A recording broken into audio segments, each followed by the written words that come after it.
Hello, everyone. I hope y'all are doing well. We are going to go ahead and get into a transit reading for the new moon we have coming up in Taurus per sidereal 13 signs astrology. And if you are not aware of what 13 signs or sidereal astrology is, you may want to go ahead and do some research because it's a great way to find out more about yourself and what's going on around you. Okay. So we actually have a lot going on here in Aries and in Taurus, which makes sense because we are still in the spring months. We are still in the opening of the warmer months. So this is the time of Aries and Taurus per sidereal in 13 sign astrology. We're not really moving into Gemini until later on into June. So right now, the collective with Mercury being in Aries is really focused on the self. It's really focused on like having more fun, moving the body. Of course, everyone wants to get more active when it starts getting warm outside. So it's really not new. But what's making this particular transit different than normal is the fact that our North Node as a collective is actually in Aries, and Jupiter just actually recently moved into Aries as well. Not Taurus like in Western, it's actually in Aries. So this, collective jump into physical fitness or just having more fun, physically moving the body more and actually being focused on self. You're going to see a lot of stuff about self-care and boundaries and sticking up for yourself and defending yourself.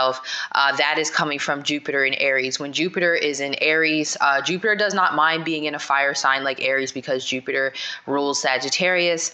However, it comes off like a soldier because right now the collective feels like in order to tap into their wealth and tap into their prosperity, they have to be in a very self-oriented energy, but only from a place of vitalizing the self. Some people may take it overboard, and some people, like I said, for the most part, are just tapping into that part that says that, we can't really do for others until we do for ourselves. So that's going to be really where the focus is mentally for us, with the sun and the moon actually being in Taurus. There's a lot of wanting to connect with family. There's a lot of wanting to be more stable right now. There's going to be a lot of wanting to stay home, cooking, like not wanting to go out as much.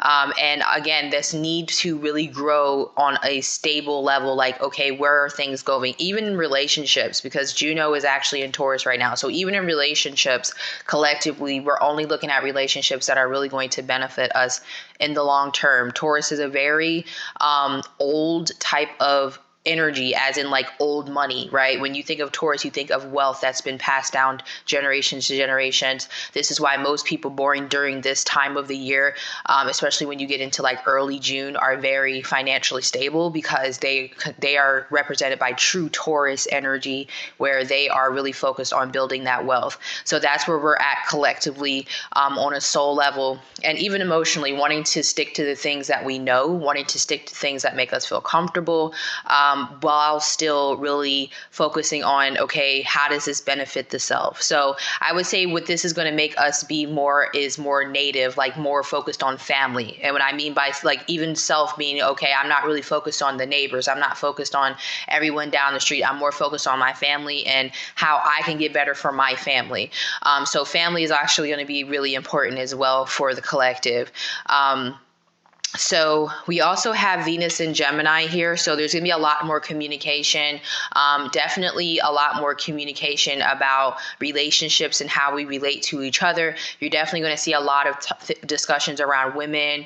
I know that's already something we talk about a lot, but this is just going to be like a really hot topic in social media.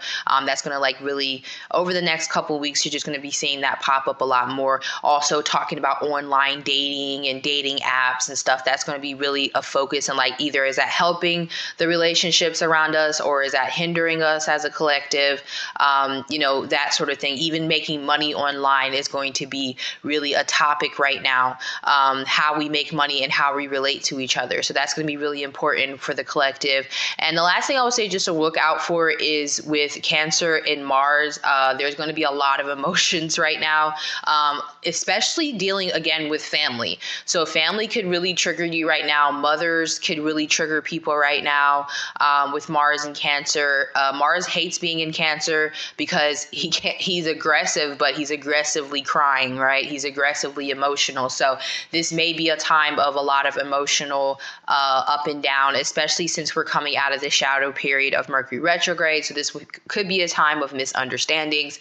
There could even be discord in the family. And again, this is why we may be more focused on the family as how we can improve and how we can come together and be more stable. But don't be surprised if you're experiencing either mood swings from other people, or you yourself may be feeling a little bit emotional and even aggressive in that emotion. Like you may be angry and then crying 1 second. That's where we're at right now. But Mars is a planet that transits pretty quickly. So it's not an energy that we're going to be stuck in long, but that is just something that you might want to look out for during this new moon period until we move into the full moon. And I will be doing a video on that if y'all let me know that y'all enjoy these transit readings. And that's it. That's all I have for y'all. I'll talk to y'all soon. Peace.